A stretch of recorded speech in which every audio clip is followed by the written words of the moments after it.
أشهد أن لا إله إلا الله وحده لا شريك له وأشهد أن محمدا عبده ورسوله أما بعد فأعوذ بالله من الشيطان الرجيم بسم الله الرحمن الرحيم الحمد لله رب العالمين الرحمن الرحيم مالك يوم الدين إياك نعبد وإياك نستعين اهدنا الصراط المستقيم صراط الذين أنعمت عليهم غير المغضوب عليهم ولا الضالين.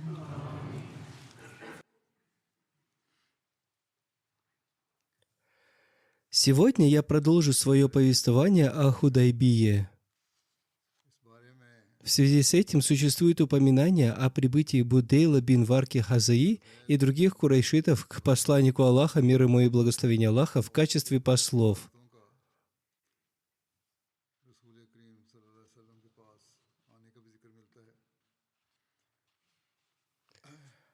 Хазрат Мирза Башир Ахмад написал об этом следующее. Достигнув долины Худайбии, посланник Аллаха, мир ему и благословение Аллаха, расположился рядом с колодцем. Когда сподвижники расположились лагерем, известный вождь из племени Хуза по имени Будейл ибн Варка, живший в соседнем регионе, вышел навстречу посланнику Аллаха, мир ему и благословение Аллаха, с некоторыми из своих товарищей и сказал: «Люди Мекки готовы к войне, и они никогда не позволят тебе войти в Мекку». Посланник Аллаха, мир ему и благословение Аллаха, ответил: «Мы прибыли сюда с намерением совершить умру, а не для того, чтобы воевать». Но, увы, несмотря на то, что огонь войны сжег их дотла, они все равно не отказываются от войны. Я даже готов заключить с ними перемирие, чтобы они прекратили войну против меня и оставили меня в покое. Если же они отвергнут это мое предложение и будут настаивать на том, чтобы разжигать огонь войны, то клянусь именем того, в чьей длани находится моя жизнь, что я тоже не отступлю от этой битвы, пока не умру ради этого дела, или пока Бог не дарует мне победу.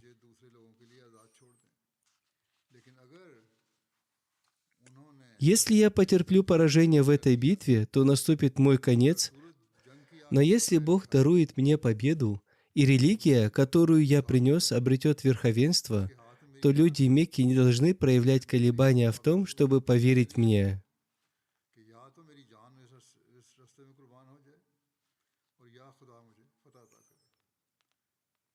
Будейл бин Варка был очень впечатлен этим искренним и честным обращением и сказал посланнику Аллаха, мир ему и благословение Аллаха: «Если вы дадите мне некоторую отсрочку, я пойду в Мекку и передам ваше послание о перемирии».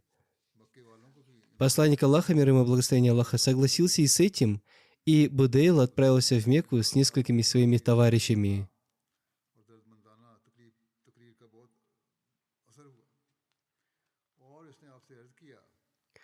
Когда Будейл ибн Варка достиг Мекки, он собрал курайшитов и сказал: «Я пришел от Мухаммада, посланника Аллаха. Он сделал предложение. Если позволите, я представлю вам его». После этого яростные и безответственные люди из числа курайшитов начали говорить: «Мы не будем слушать никого из того, что он скажет».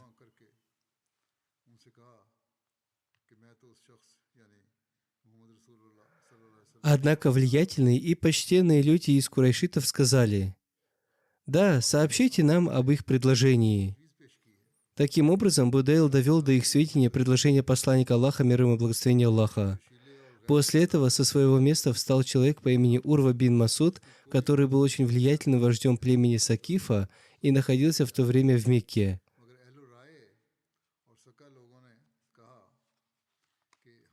Он начал говорить в древнем арабском стиле. «О, вы люди! Разве я не видел? Разве я не отец вам?»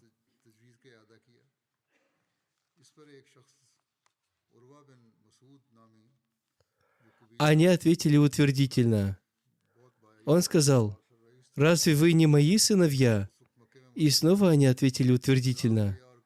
Тогда Урва спросил: «Вы сомневаетесь во мне?» Курайшиты ответили: «Вовсе нет». Он сказал: «Тогда я считаю, что этот человек, то есть Мухаммад, мир ему и благословение Аллаха, сделал отличное предложение. Вы должны принять это предложение, и я прошу вас разрешить мне отправиться к Мухаммаду для дальнейшего обсуждения этого предложения».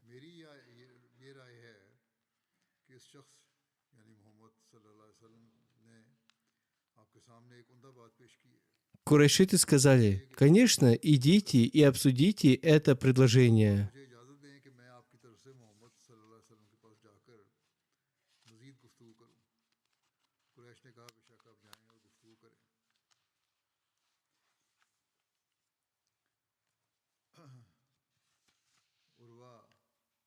Таким образом, Урва отправился к посланнику Аллаха, мир ему и благословение Аллаха.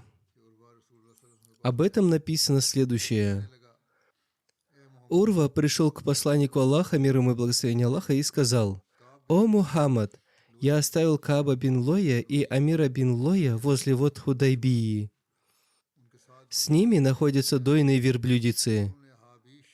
Они вызвали к себе ахабишей».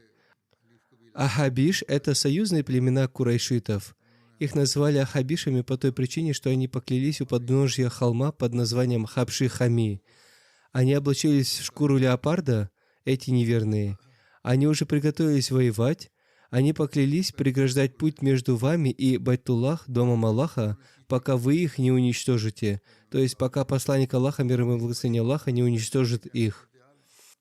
Несомненно, для вас и для тех, кто будет сражаться с вами, будет один итог из двух.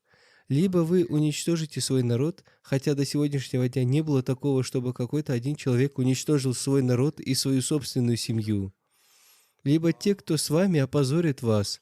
То есть он таким образом надеялся испугать посланника Аллаха, мир ему и благословение Аллаха, и сказать, что рядом с ними находятся трусы. Клянусь Аллахом, я вижу разные лица вокруг вас, которые убегут от вас при малейших трудностях. Он так плохо подумал о сподвижниках.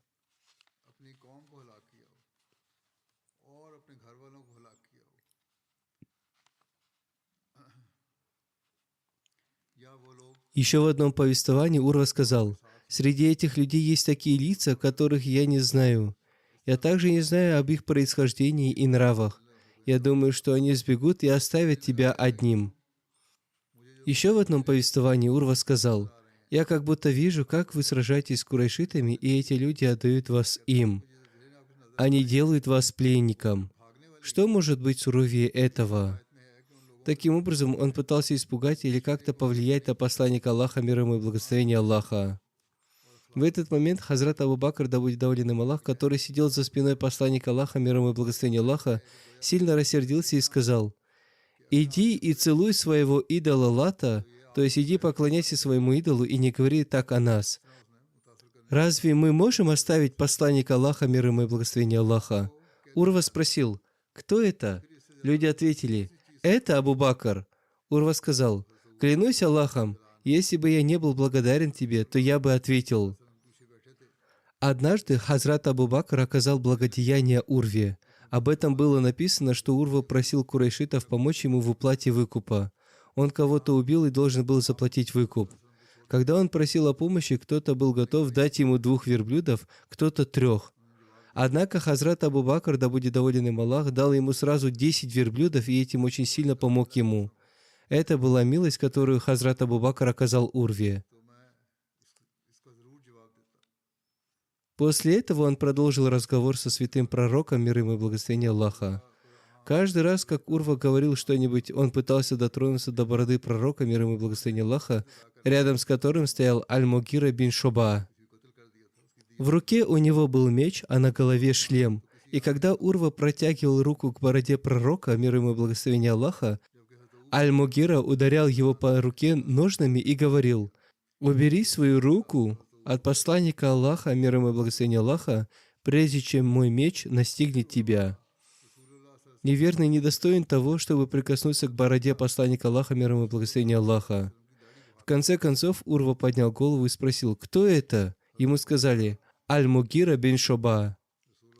Еще в одном из повествований посланник Аллаха, мир ему и благословение Аллаха, сказал: «Это твой племянник Мугира бин Шоба?» Тогда Урва воскликнул: «О вероломный! Разве я не стараюсь до сих пор уладить последствия твоего вероломства?» Подробности, на которые он ссылается, следующие. А дело было в том, что прежде чем стать мусульманином, Аль-Мугира убил людей, которые были его спутниками, и забрал их имущество, а потом явился в Медину и принял ислам. Пророк Аллаха, мир ему и благословение Аллаха, сказал ему: «Что касается твоего ислама, то я принимаю его. Что же касается имущества, то я не имею к нему никакого отношения». Это повествование из Сахих Бухари. Вполне возможно, что Урва каким-то образом помог ему в этом деле. После этого Урва начал внимательно смотреть на сподвижников пророка, мир ему и благословение Аллаха, и, клянусь Аллахом, он увидел, что когда посланник Аллаха, мир ему и благословение Аллаха, сплевывал, и капли его слюны попадали на ладонь какого-либо из людей, этот человек обязательно растирал их по своему лицу и коже. Когда он повелевал им что-нибудь, они спешили выполнять любое его повеление. Когда он совершал омовение, они были готовы сражаться друг за другом за оставшуюся после этого воду. Они не позволяли упасть даже волосу посланника Аллаха, мир ему и благословение Аллаха. Когда же он начинал говорить, они понижали свои голоса в его присутствии, а кроме того, из почтения к нему, они не смотрели на него пристально. Когда Урва закончил разговор с посланником Аллаха, мир ему и благословение Аллаха, посланник Аллаха, мир ему и благословение Аллаха, сказал ему то же самое, что говорил Будейлу бин Варке. Он предложил заключить мирный договор на определенный срок.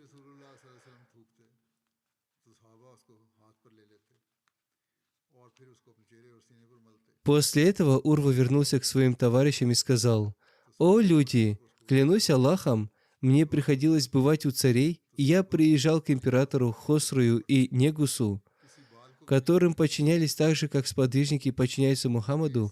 То есть было время, когда он приходил к посланнику Аллаха, мир ему и благословение Аллаха, чтобы испугать его неверными. И теперь, когда он увидел такое своими собственными глазами, он был сильно впечатлен и рассказал об этом неверным.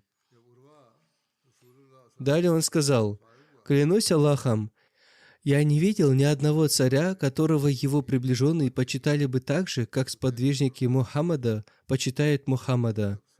Клянусь Аллахом, нет правителя, подобного Мухаммаду.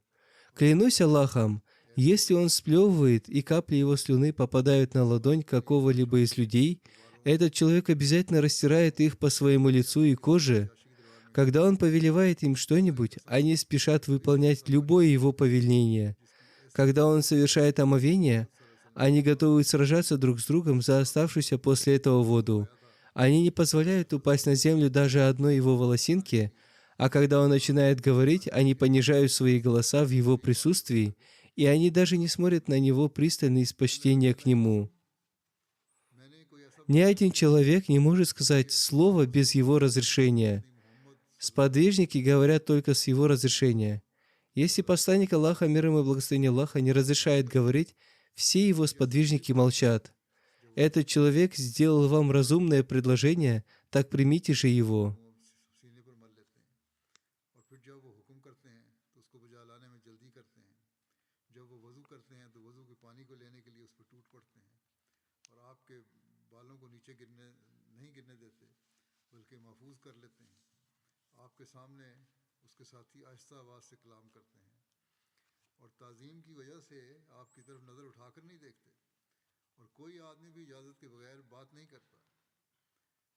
Несомненно, я предупредил свой народ: помните, если вы намереваетесь использовать меч против него, то он тоже будет использовать меч против вас. Если вы попытаетесь остановить их господина, то есть посланника Аллаха, мир ему и благословение Аллаха, то я видел этот народ. Им без разницы, что может произойти с ними. Клянусь Аллахом, я видел среди них таких женщин, которые никогда не отдадут его нам. О мой народ, измените свое мнение. идите к нему и примите то, что он предлагает вам. То есть примите предложение посланника Аллаха, мир ему и благословение Аллаха, о заключении перемирия или то, о чем он говорил относительно умры. Я являюсь вашим доброжелателем. Я опасаюсь, что вам не помогут против того человека, который прибыл для совершения обхода вокруг дома Аллаха. Он привез с собой жертвенных животных, которых он заколет. Курайшиты сказали: «О Абу Яфур!» Так они обращались к Урве. «Не говори так. Говорил ли так кто-нибудь до тебя? Напротив, в этом году мы отправим его обратно, и он приедет сюда на следующий год».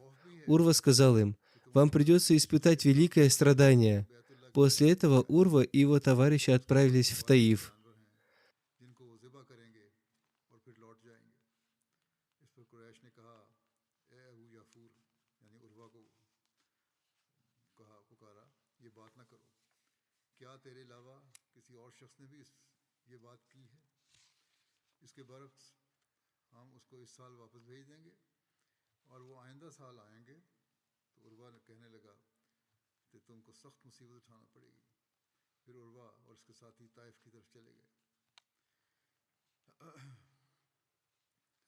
Хазрат обетованный реформатор, да будет доволен им Аллах, тоже рассказал о событиях заключения Худайбийского договора. Он сказал: когда посланник Аллаха, мир ему и благословение Аллаха, отправился совершить обход вокруг дома Аллаха, неверные Мекки, узнав об этом, отправили к нему одного из своих вождей с вестью о том, что в этом году он не сможет совершить обход.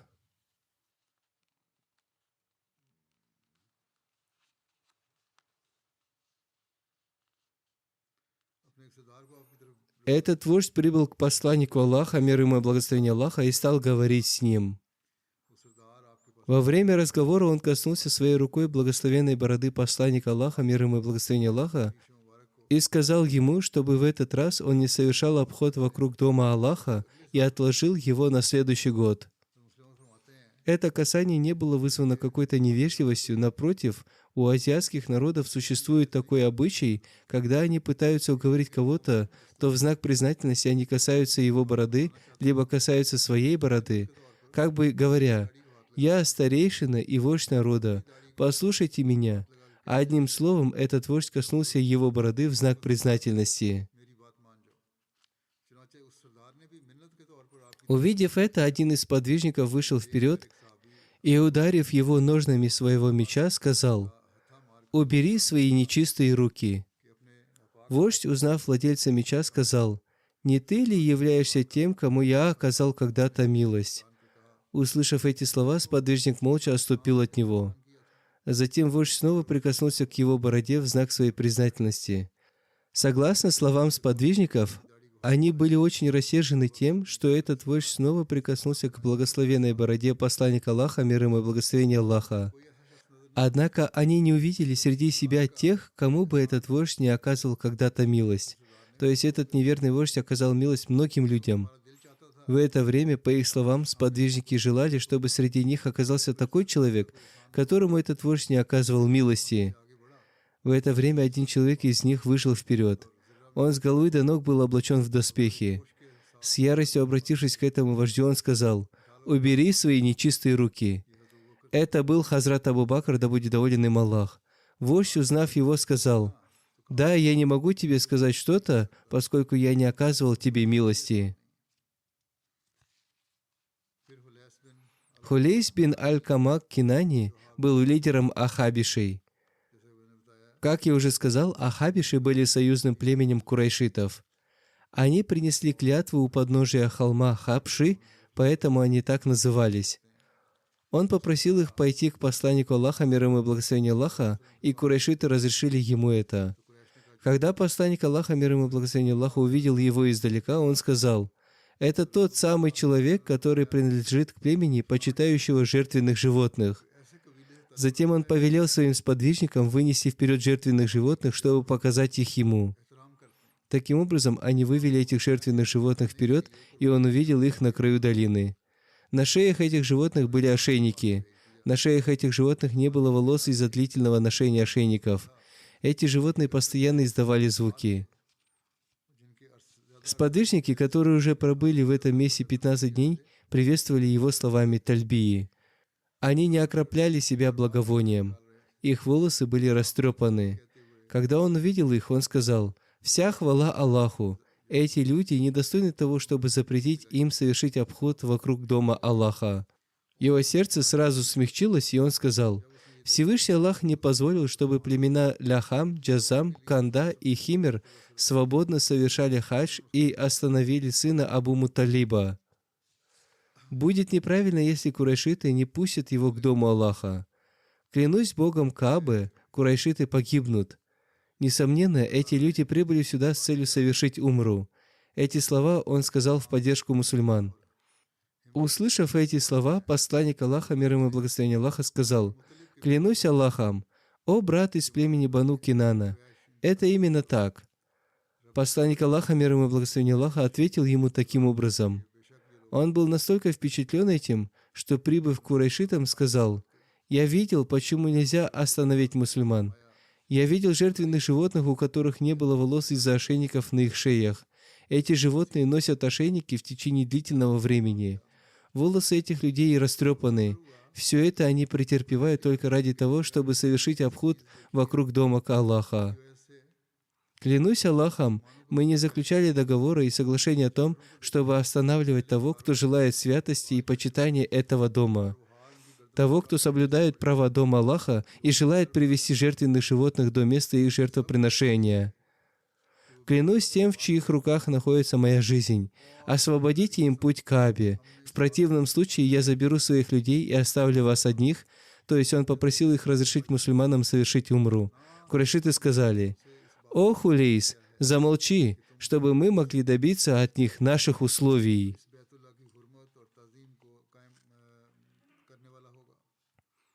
Согласно другому повествованию, курайшиты сказали: «Сиди, ты простой араб, то есть селянин, ты ничего не понимаешь.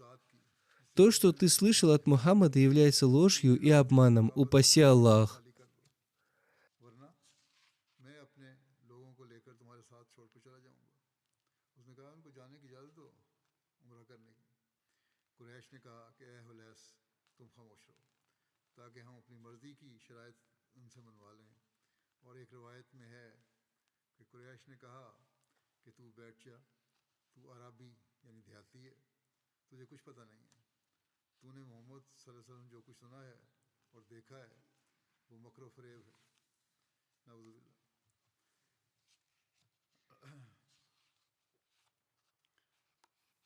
В этой поездке Хазрату Кааби бин Аджре побрили голову во время его облачения в ихрам.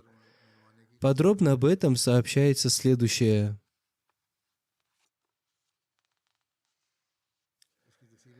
Передано от Хазрата Кааба бин Аджры, да будет доволен им Аллах.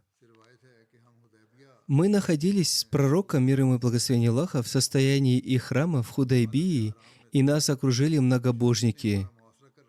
Посланник Аллаха, мир ему и благословение Аллаха, пришел ко мне и, увидев, что с головы у меня сыплются вши, спросил: «Вши на твоей голове мучают тебя?» Я ответил: «Да». Тогда посланник Аллаха, мир ему и благословение Аллаха, сказал: «Я не думал, что твои страдания будут такими сильными». После этого он приказал мне обрить голову.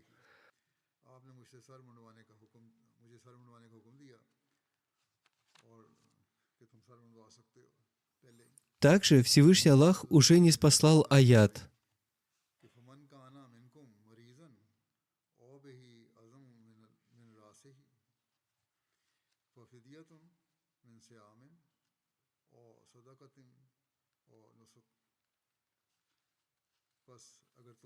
А тот из вас, кто не домогает, или у него какая-либо болезнь головы, то для него искупление постом или милостынью, или жертвоприношением, то есть при необходимости можно побрить голову.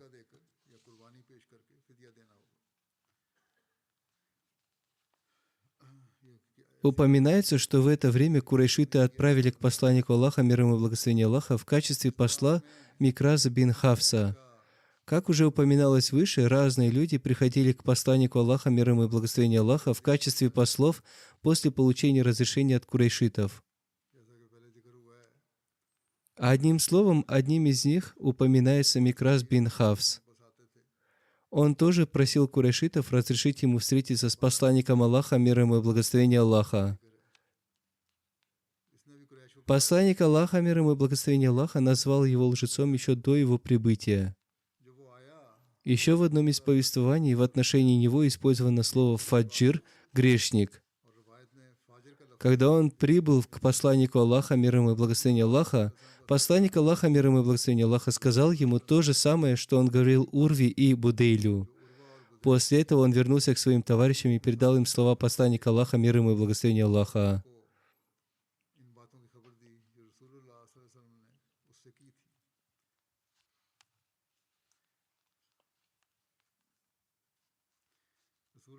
В связи с этим упоминается и о том, как посланник Аллаха, мир ему и благословение Аллаха, отправил к курайшитам Хазрата Хураша бин Умайю. Это означает, что он отправил его туда в качестве своего посла. Мухаммад бин Исхак написал: посланник Аллаха, мир ему и благословение Аллаха, отправил Хазрата Хураша бин Умайю к курайшитам на собственном верблюде по кличке Салиб, чтобы передать послание курайшитам о том, ради чего туда прибыли мусульмане. Икрима бин Абу Джахаль перерезал поджилки этому верблюду. Икрима также намеревался убить посла. Однако ахабиши остановили его. Они пустили только Хазрата Хураша, и он снова вернулся к посланнику Аллаха, мир ему и благословение Аллаха, и рассказал ему о том, что с ним произошло. Одним словом, курайшиты продолжали создавать смуту, чтобы нарушить мир. Однако посланник Аллаха, мир ему и благословение Аллаха, продолжал относиться к ним с прощением. В связи с этим Хазрат Мирза Башир Ахмад Сахиб написал об этом следующее. Курайшиты Мекки не удовлетворились этим, скорее в слепоте своей ярости они также намеревались, что теперь, когда посланник Аллаха, мир ему и благословение Аллаха, и его сподвижники были так близко к Мекке и так далеко от Медины, они должны были напасть на него, чтобы нанести ему как можно больший урон. Для этой цели они отправили отряд из примерно 40-50 человек в Худайбию, и под покровом переговоров этим людям было поручено окружить мусульманский лагерь. И когда появится возможность продолжать причинять ущерб мусульманам. Из некоторых повествований даже было установлено, что этих людей было 80 человек, и в этом случае они даже сговорились убить посланника Аллаха, мир ему и благословение Аллаха. Однако мусульмане оставались бдительными. Таким образом, тайна этого заговора курайшитов была раскрыта, и все, кто был в этом замешан, были взяты в плен. Мусульмане были очень недовольны этим поступком жителей Мекки, которые они совершили в Ашура-уль-Хараме, священные месяцы, и вблизи запретной территории. Но посланник Аллаха, мир ему и благословение Аллаха, простил их и не позволил этому стать препятствием в переговорах. Затем упоминается очень известный случай, когда посланник Аллаха, мир ему и благословение Аллаха, в качестве своего посла отправил к курайшитам Хазрата Усмана, да будет доволен им Аллах. Аллама Бейхаки передал от Урвы, что посланник Аллаха, мир ему и благословение Аллаха, вызвал к себе Хазрата Умара бин Хаттаба, чтобы отправить его к курайшитам в качестве своего посла.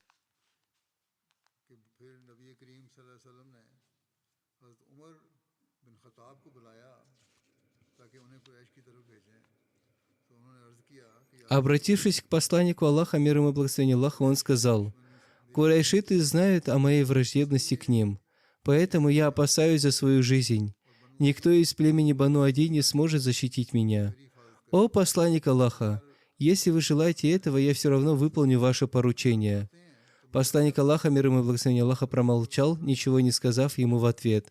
Затем Хазрат Умар сказал: «О посланник Аллаха, я хочу рассказать вам о человеке, которого уважают в Мекке больше, чем меня. У него большая семья, которая может защитить его. Он передаст ваше послание курайшитам наилучшим образом. Это Хазрат Усман бин Аффан, да будет доволен им Аллах».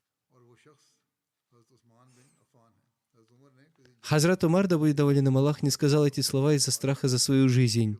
Он сказал, что пойдет туда, но его могут убить, и цель передачи им послания не будет выполнена. Напротив, может возникнуть смута. Поэтому он предложил вместо себя Хазрата Усмана, да будет доволен им Аллах. Одним словом, посланник Аллаха, мир ему и благословение Аллаха, вызвал к себе Хазрата Усмана, да будет доволен им Аллах, и сказал ему: «Иди к курайшитам и сообщи им о том, что мы пришли не сражаться, а совершить умру». Хазрат Мирза Башир Ахмад Сахиб подробно написал об этом в своей книге «Сират Хатаман Набиин. Жизнеописание печати пророков» следующее.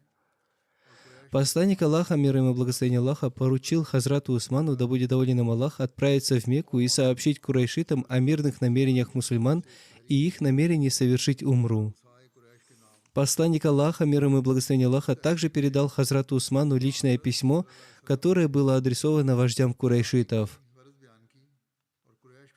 В этом письме посланник Аллаха, мир ему и благословение Аллаха, изложил цель своего путешествия и заверил курайшитов в том, что их целью является поклонение и что они мирно совершат умру и вернутся после этого. Посланник Аллаха, мир ему и благословение Аллаха, также сказал Хазрату Усману, да будет доволен им Аллах: «Постарайся встретиться и с более слабыми мусульманами и поднять их дух, и скажи им, чтобы они проявили больше терпения, ибо Бог скоро откроет нам дверь успеха».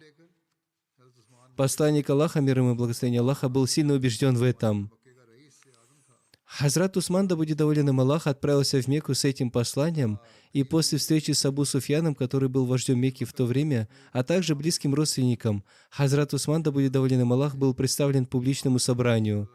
На этой встрече Хазрат Усман, да будет доволен им Аллах, представил письмо, отправленное им посланником Аллаха, да благословит его Аллах и приветствует, и это письмо также было индивидуально зачитано каждому вождю курайшитов. Однако, несмотря на это, все люди упрямо придерживались такого мнения, что в любом случае мусульмане не смогут войти в Мекку в этом году. По настоянию Хазрата Усмана, да будет доволен им Аллах, они сказали: «Если вы очень желаете, то мы можем дать вам особое разрешение обойти Каабу, но не более того». Хазрат Усман, да будет доволен им Аллах, сказал: «Как это возможно, чтобы посланника Аллаха, мир ему и благословение Аллаха, остановили за пределами Мекки, а я обошел Каабу?» Но курайшиты не приняли никаких условий, и в конце концов обескураженный Хазрат Усман, да будет доволен им Аллах, собирался вернуться обратно. В связи с этим нечестивые люди Мекки, возможно, думая, что таким образом они смогут обеспечить себе более выгодные условия на переговорах, задержали Хазрата Усмана, да будет доволен им Аллах, и его спутников в Мекке. После этого среди мусульман распространился слух, что жители Мекки убили Хазрата Усмана, да будет доволен им Аллах.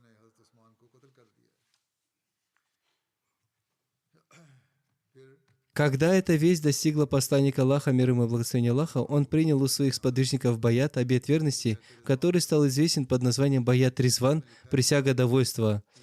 Подробно об этом написано следующее.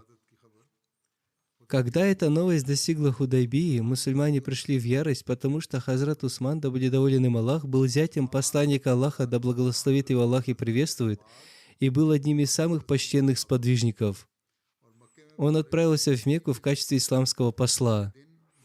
Кроме того, эти дни также были священными месяцами, и тогда сама Мекка была святилищем.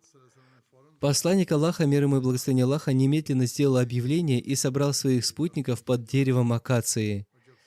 Когда сподвижники собрались, посланник Аллаха, мир ему и благословение Аллаха, сообщил эту весть и сказал: «Если эта весть правдива, то, клянусь Богом, мы не двинемся с этого места, пока не отомстим за Усмана».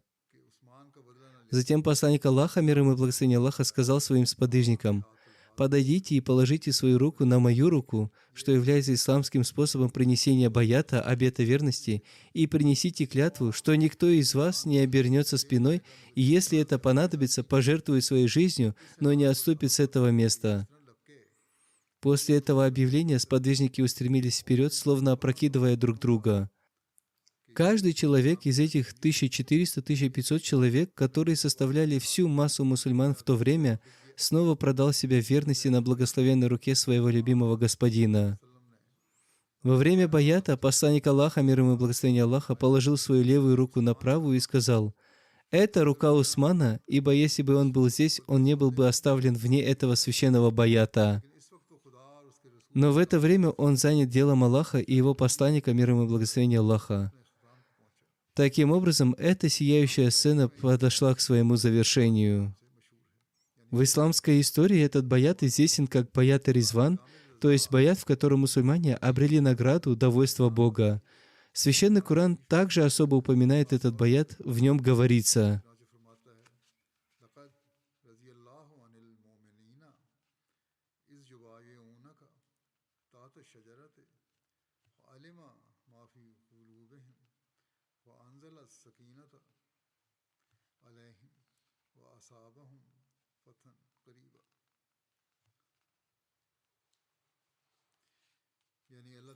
«Воистину, доволен был Аллах верующими, когда присягали они тебе под деревом, и знал Он, что было в сердцах их, поэтому не спаслал Он им спокойствие и вознаградил их близкой победой». Сподвижники также говорили об этом баяте с большой гордостью и любовью, и многие из них часто говорили тем, кто приходил позже: «Вы считаете победой завоевание Мекки, но мы считаем истинной победой баят Ризван».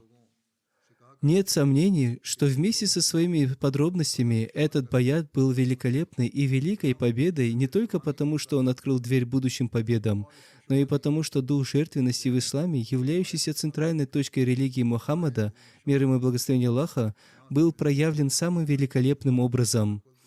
Более того, эти преданные исламу люди своими действиями показали, что они были готовы пожертвовать своей жизнью ради своего посланника, мир ему и благословение Аллаха, и истины, которую он принес.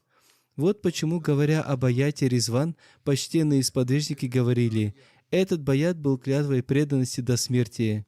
Другими словами, это был баят клятвы в том, что каждый мусульманин пожертвует своей жизнью ради ислама и его славы, но не отступит.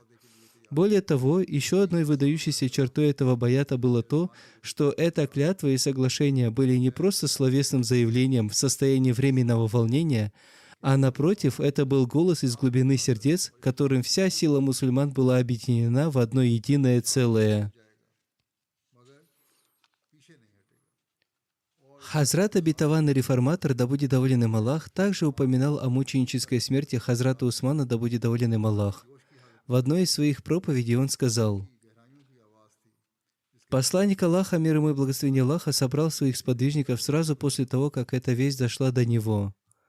Он сказал, что жизнь посла находится под защитой каждого народа. Слышали ли вы об убийстве Усмана жителями Мекки? Если это правда, то мы силой войдем в Мекку. То есть нашим первым намерением было войти в Мекку мирным путем, но теперь мы должны быть привязаны к этому намерению, поскольку условия, в которых мы находились раньше, изменились. Те, кто готовы принести клятву о том, что если нам придется наступать, то мы либо вернемся победителями, либо погибнем на поле боя, один за другим, должны принести клятву об этом». Как только посланник Аллаха, мир ему и благословение Аллаха, объявил об этом, 1500 паломников, которые прибыли с ним, в одно мгновение превратились в 1500 воинов. И они с большой страстью, стараясь опередить друг друга, стали приносить баят, обет верности, на благословенной руке посланника Аллаха, мир ему и благословение Аллаха. Этот баят имеет огромное значение во всей истории ислама. Он был назван «присяга под деревом», поскольку, когда совершался этот баят, посланник Аллаха, мир ему и благословение Аллаха, находился под деревом. Иншаллах, в следующий раз я продолжу свое повествование о событиях заключения Худайбийского договора.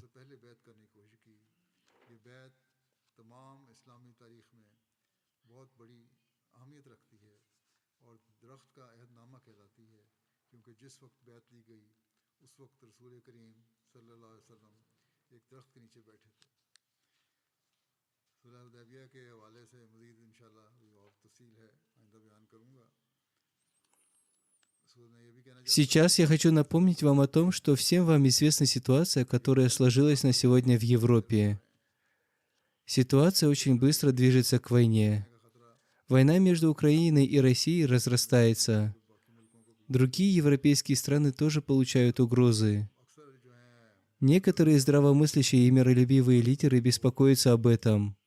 Как бы то ни было, молитесь Богу, чтобы Всевышний Аллах защитил мусульман Ахмади и всех миролюбивых людей от жестоких последствий войны, чтобы эти люди не использовали это оружие в войнах, поскольку его применение окажет длительное и пагубное влияние на будущие поколения. Молитесь также и за мусульманские страны. Пусть Всевышний Аллах одарит их мудростью и пониманием. Пусть Всевышний Аллах одарит их возможностью принять истину.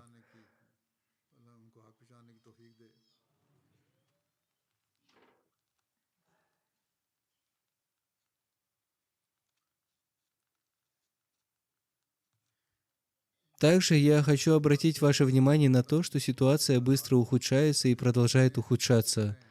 По этой причине люди уже предпринимают необходимые меры. Я хочу еще раз напомнить о том, что необходимо постараться запастись продуктами питания на 2-3 месяца. Однако самое главное – это постараться стать ближе ко Всевышнему Аллаху и обрести Его довольство. Старайтесь создать личную связь со Всевышним Аллахом и укреплять ее. Пусть Всевышний Аллах одарит нас такой возможностью.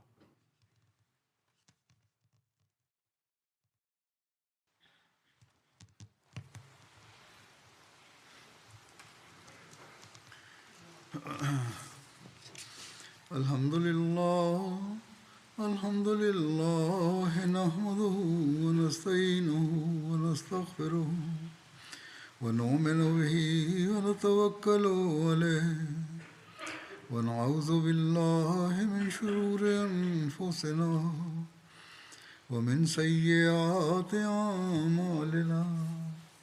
Man yahdihillahu fala mudilla lahu ومن يضلل فلا هادي له ونشهد أن لا إله إلا الله ونشهد أن محمدا عبده ورسوله عباد الله رحمكم الله إن الله يأمر بالعدل والإحسان وإيتاء ذي القربى وينهى عن الفحشاء والمنكر والبغي يعظكم لعلكم تذكرون اذكروا الله يذكركم وادعوه يستجب لكم ولذكر الله أكبر